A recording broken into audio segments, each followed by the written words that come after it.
Хватка, конечно, не идеальная, но впереди еще месяцы тренировок. Из-за несчастного случая в 5 лет Ахмед потерял руку. Упорство мальчику не занимать. В 14 лет старший сын умудряется помогать и семье по дому. И даже научился водить машину. Теперь с новым помощником возможностей будет в разы больше.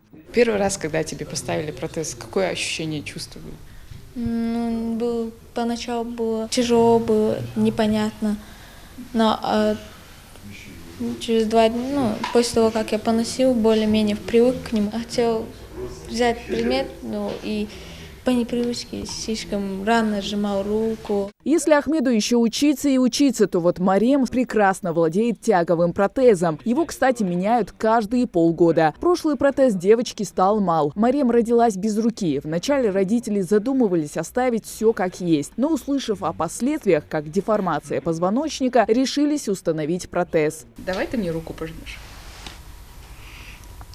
Ого, как сильно. Все, а теперь разверни. А им сложно управлять? Нет. Расскажи, как ты это делаешь. Так. Ты напрягаешь свою руку, да, получается?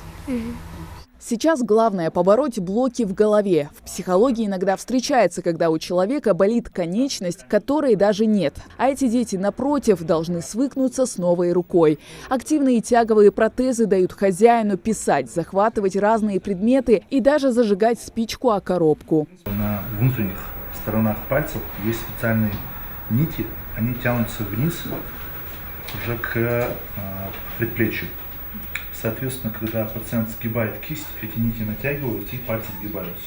Сколько сложно управлять такими протезами? Просто нужно сгибать конечность, да, или если это, допустим, протез предплечья, он сгибает предплечье. Это первые пациенты Северокавказского центра протезирования «Бионика». Благотворительный фонд «Тешим» запустил проект в начале этого года. Здесь же находится и лаборатория. Тут проводят сканирование, замеры и изготавливают гильзы для протезов. Кстати, все они гипоаллергенные и без запаха. Пациенты сами выбирают себе дизайн. В день его примерки мы наблюдаем, как пациент ведет себя и как он реагирует на протез, как протез ведет себя на культе, соответственно.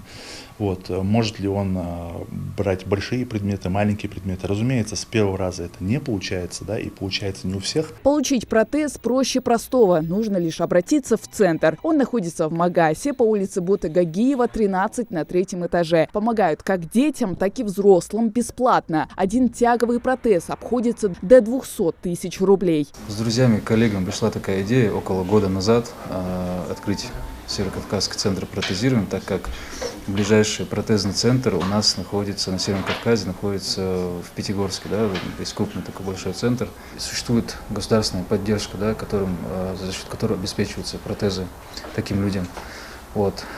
Таким образом, к нам обращаются люди, да, приносят определенный вид документов, как правило, они проходят медико-социальную экспертизу, ИПРА, то есть индивидуальная программа реабилитации, прописывается, что им нужен протез.